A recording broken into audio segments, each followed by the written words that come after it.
Most CEOs I work with, they're not struggling in obvious ways. They're capable, they care about quality of what they deliver, and in many cases, the business is doing well enough that from the outside, it looks pretty stable. But inside the business, pressure tends to show up earlier than structure does. Decisions, they start to carry more weight. Conversations take more energy than they should. And slowly, without meaning to, the CEO becomes the place where urgency, expectation, and emotional load all land at once. That happens not because someone did something wrong, but because growth often outpaces design. Most CEOs do what feels responsible. They respond quickly, they smooth things over, they stay available so nothing escalates. And for a while, that works until it doesn't. And then the business starts relying on the CEO's nervous system to stay calm and functional. That's the tension this movement exists to address. The CEO shift isn't about becoming tougher or learning how to handle pressure better. It's about understanding that leadership at this level is structural. It's about designing a business that can hold clarity, pace, and direction without constantly pulling the CEO back into reaction mode. Because when your business only works if you're always on, it isn't truly supporting you, no matter how successful it looks on paper. Welcome to the CEO Shift Show, where we talk about what it actually takes to move from running a business that demands you to building one that operates like an asset. If this resonates, take a moment to like this episode, share it with another CEO who might need to hear it, and drop a comment. As we move forward, here's what I want you to listen for. The pressure you feel in your business isn't random. It's usually pointing to a place where structure hasn't caught up yet. We're going to talk about what that pressure actually looks like in real businesses and why so many capable CEOs think they're dealing with a client problem when they're really standing in a leadership moment.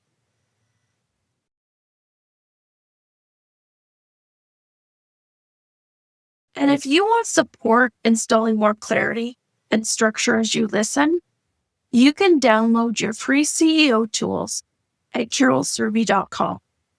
They're designed to help you start to simplify how your business runs without adding more to your plate.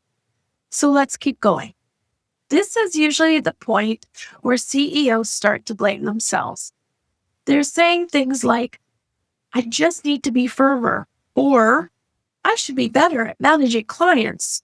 But what I see over and over again is that the pressure doesn't come from incompetence or weak leadership. It comes from growth happening faster than the business was designed to handle.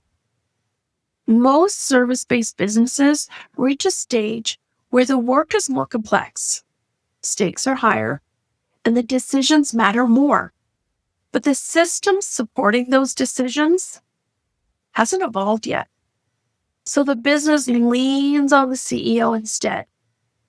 And that's where the urgency starts creeping in. The client gets uneasy because the timeline shifts. Project drifts slightly and suddenly feels fragile. A decision that could wait starts to feel like it needs an answer now. And the CEO feels it immediately, not as a checklist item, but as a pressure, usually in the body, a tightening, a pull towards action, that subtle sense that if you don't respond quickly, something might get worse. And here's where it gets tricky. In those moments, it feels like a client problem. It sounds like a client problem. And on the surface, it often looks like one. But underneath, what's actually happening is that certainty has dropped. And the system doesn't yet know how to hold that gap. I was working recently with a client. Let's call him Ethan. He runs a premium service business, solid reputation, capable team, strong standards. Nothing was broken. But right before the holidays, one engagement drifted beyond its original expectations. The client became anxious, communication got tighter, timelines suddenly felt loaded. Nothing dramatic happened. There was no crisis. There was no collapse. Everything started to feel urgent. That's the moment I want you to recognize, because it's incredibly common. And it's also the moment where many CEOs unknowingly step out of leadership and into reaction. Not because they're careless or because the business hasn't given them yet another place to stand. That's what we're going to unpack next. Not from the angle of what to do, but from the angle of how a CEO needs to think differently when pressure shows up. And this is the point where most advice goes wrong. When urgency shows up, the default response is to look for a faster solution, a cleaner boundary, a more confident response. Something you can do that will make the pressure ease. But urgency isn't asking for action. It's revealing something about the way the business is being led. I want you to understand this. Urgency doesn't usually come from time. It comes from uncertainty, and uncertainty shows up when the system doesn't clearly signal who's leading, what happens next, or how decisions are actually made. That's why urgency feels so personal to the CEO. The business hasn't yet learned how to hold the moment on its own. So it pulls on the one place where decisions have always lived. And here's the reframe that changes everything. Your job in these moments is not to respond faster or manage emotion better. It's actually to slow the moment down long enough to be able to reestablish the leadership. Not dominance, control, but leadership. And this often feels counterintuitive, especially for you people out there that are high performers. You've been rewarded your entire career for being responsive and decisive and capable under pressure. So when urgency hits, your instinct is to step in and stabilize. The problem is that every time you do that, you teach the system that urgency works. You reinforce the idea that pressure is how things get handled. And this is a real CEO shift. Instead of asking, how do I deal with this right now? The question becomes, what's missing here? That shift moves you out of reaction and back into design. It separates leadership from availability, and it gives you somewhere to stand that isn't purely emotional. Once you see urgency as a structural signal instead of a demand on your person, you stop taking it on as a test of your competence, and you start treating it as information about how the business is actually functioning. And that's what allows the next level conversations to be different. Not because you said the right thing, but because you showed up from a steady place. It's not mindset, confidence, it's structure. The kind that quietly changes how clients experience the business before you ever need to. Once you stop treating urgency as something to react to, you can actually see what it's pointing at. Almost every time, it's pointing to a gap in the structure. And it's not a dramatic one, usually a quiet one. The kind that doesn't matter much when things are calm, but becomes incredibly visible the moment pressure shows up. In a service business, those gaps tend to live in predictable places. How decisions are made when something changes. How expectations are set when the timeline gets moved. And how value is communicated beyond just numbers. How much clarity a client actually has about what happens next. And when those things aren't fully defined, clients, they fill in the blanks themselves. They ask more questions. They push for faster answers. They try to regain certainty by pulling the timeline closer. It's human behavior. This is where structure does its real work. Not by controlling people, but it reduces the ambiguity. In Ethan's situation, once we slowed the moment down enough to clearly look at it, it became obvious that the client's urgency wasn't about the work itself. It was about not being able to see the path forward with confidence. The proposal told them what they were paying for, but not how decisions would be handled if things shifted. The process explained the outcomes, but not the experience of getting there. And in higher value engagements, so the work wasn't about defending boundaries or handling the client better. It was about making the structure visible. Clear explanation of scope and change. More intentional proposal walkthroughs. Explicit signals about timing, sequence, and decision points. And once those elements were in place, the urgency softened on its own.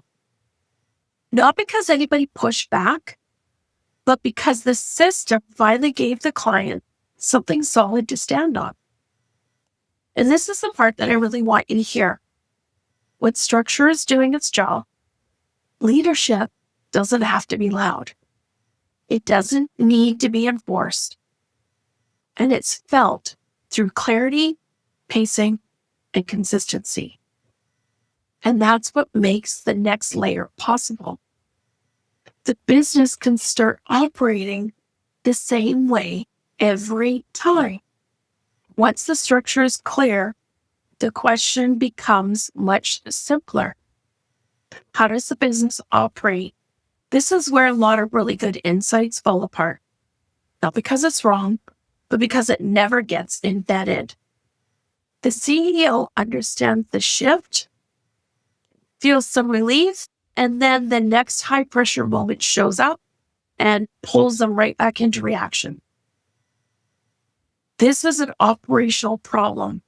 For leadership to be able to scale, the business has to communicate clarity before the CEO ever steps in. That means decisions don't live only in your head. They live in a way that the business runs. Practically, this shows up in a few key places. Response windows are defined, so urgency doesn't hijack availability.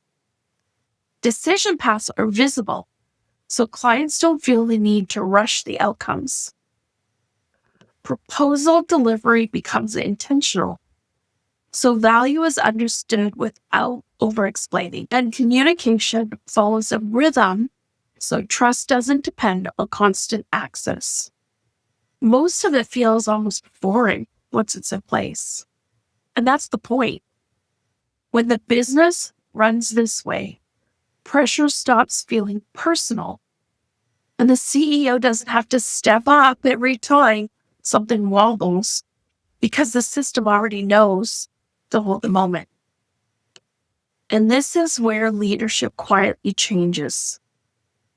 So instead of being the one who absorbs the tension, you become the one who designs around it. Instead of managing reactions, you set conditions. And over time, the business learns what pace it operates at. And it's not because you're enforcing it, but because it's built into how things work.